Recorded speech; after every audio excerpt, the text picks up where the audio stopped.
और एक बात हमने पहले भी कथा में कही थी, अभी आरणी की कथा में या भुसावल की कथा में हमने कहा था, बच्चे मोबाइल पर बात करें, अच्छी बात है, करो। बच्चे मोबाइल का प्रयोग करें, अच्छी बात है, करो। हम मना भी कर देंगे तो तुम कौन सा बंद कर दोगे। पर निवेदन है, बच्चे जब तुमसे छुपाकर, तुमसे छुपकर मोबाइल पर बात करने लगें, मैसेज छुपकर करने लगें, तब तुमको ध्यान देने की बहुत जरूरत है। बहुत।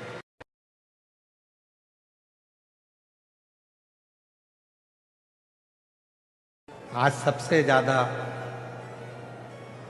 जवाबदारी बढ़ गई है,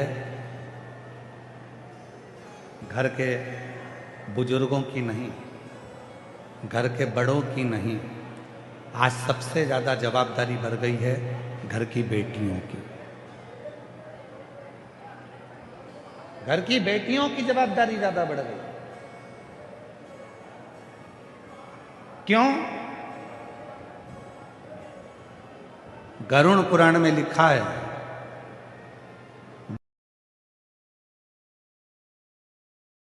पिंड देता है मां बाप का, तब मां बाप स्वर्ग जाते हैं। बेटा तर्पण करता है मां बाप का, तब मां बाप स्वर्ग जाते हैं। बेटा तिलांजलि करता है मां बाप का, तब मां बाप स्वर्ग जाते हैं। बेटा तर्पण करता है मां बाप का, तब मां बाप स्वर्ग जाते हैं। बेटा जब श्राद्ध करता है तब मां बाप स्वर्ग जाते हैं। बेटा जब पिंड देता है तब मां बाप स्वर्ग जाते हैं। पर मां बाप मरेंगे तब बेटा पिंड करेगा, मां बाप मरेंगे तब बेटा तिलांजलि देगा, मां बाप मरेंगे तब बेटा श्राद्ध करेगा। पर उससे बड़ी जवाबदारी होती है घर की बेटी की, क्योंकि बेटी मां बाप को मरने के बाद नहीं तारती। जब बेटी का कन्यादान मां बाप करते हैं, उसी दिन मां बाप स्वर्ग के रास्ते पर चले जाते हैं। सबसे बड़ी जवाबदारी है बेटी की। एक बेटी जिसको मां अपनी कोख में रखती है, 9 महीना दुख झेलती है, तकलीफ झेलती है, उसको पाल पोस कर बड़ा करती है, और बड़ा करने के बाद अगर वो बेटी अपने माँ बाप को कन्यादान का मौका नहीं देती, तो वो माँ बाप जिंदगी भर जगह जगह प्रेत की योनि में भटकते रहते हैं और उनकी मुक्ति नहीं होती।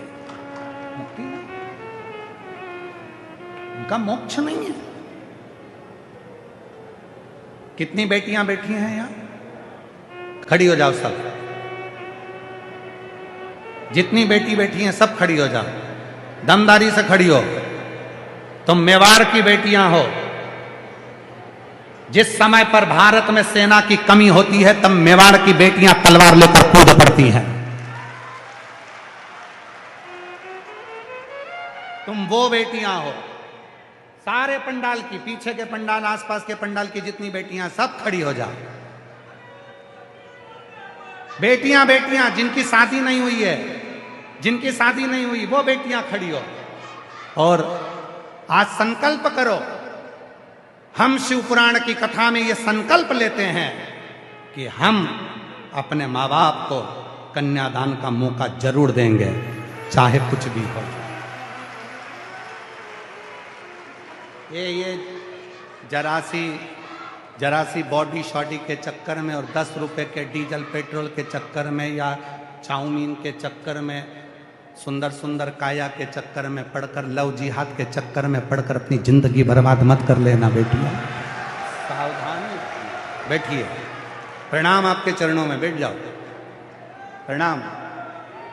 एक संकल्प अपनी जिंदगी में होना चाहिए कि मैं अपने माता पिता को कन्यादान का मौका दूंगी, मैं अपने माता पिता के कहने पर विवाह करूंगी, मैं अपने माता पिता के अनुकूल विवाह करूंगी, उनको कन्यादान का मौका दूंगी। बेटा माता पिता के मरने के बाद पिंड करता है, बेटा माता पिता के मरने के बाद तिलांजलि करता है, तब माँ बाप स्वर्ग जाते हैं। पर बेटी अपने माँ बाप को जीते जी केवल कन्यादान कराकर स्वर्ग भेज देती है, केवल कन्या। ये सीहोर वाला महाराज नहीं कह रहा है।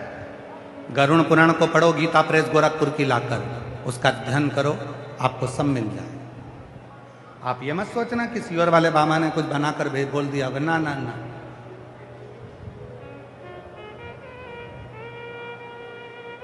आप अध्ययन करिए, गीता प्रेस गोरखपुर की गरुण पुराण लाइए, पढ़ो, अध्ययन करो और फिर स्मरण कर